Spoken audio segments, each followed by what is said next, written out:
أعوذ بالله من الشيطان الرجيم. بسم الله الرحمن الرحيم. وإذ قلنا للملائكة اسجدوا لآدم فسجدوا إلا إبليس أبى واستكبر وكان من الكافرين. صدق اللہ العظیم. سورۃ البقرہ آیت نمبر 34 کا درس قرآن ہے. گزشتہ آیات کے اندر اللہ تبارک و تعالی نے حضرت آدم علیہ نبینا علیہ السلام کی فضیلت کو فرشتوں کے اوپر ظاہر فرمایا. ان کی جو صلاحیت تھی خلافت کے لیے، جن علوم کی ضرورت تھی، ان کو واضح فرمایا.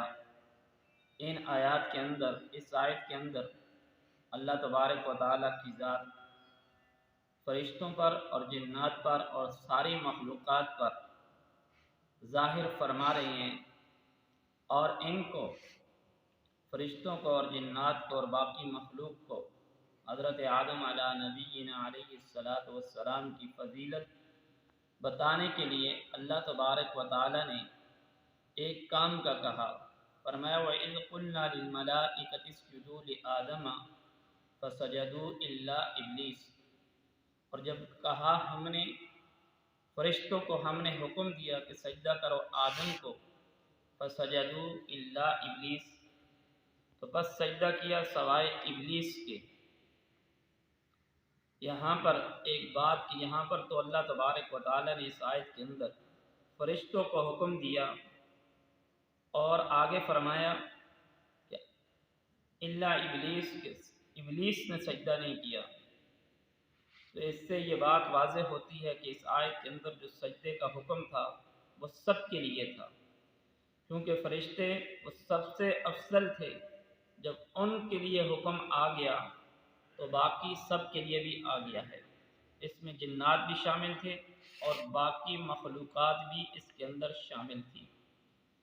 یہاں پر یہ جو سجدے کا حکم ہے حضرت آدم علیہ نبینا علیہ السلام کے لیے آیا، یہ سجدہ کس قسم کا تھا؟ کیا یہ سجدہ پہلی امتوں میں جائز تھا یا نہیں تھا؟ تو علماء کرام کی یہی رائے ہے کہ پہلی امتوں میں سجدہ تعظیمی جو تھا وہ جائز تھا. پہلی امتوں کے اندر سجدہ کرنا اپنے بڑوں کو وہ جائز تھا. جیسے سورۃ یوسف میں آتا ہے وَخَرُّوا لَهُ سُجَّدًا. اسی طریقے پر قرآن کریم کے اندر بہت ساری جگہوں میں ایسے واقعات موجود ہیں جس سے پہلی امتوں کے اندر سجدہ تعظیمی کے واقعات کا بارے میں پتہ چلتا ہے. لیکن شریعت محمدیہ صلی اللہ علیہ وآلہ وسلم کے اندر سجدہ تعظیمی مطلقاً حرام ہے.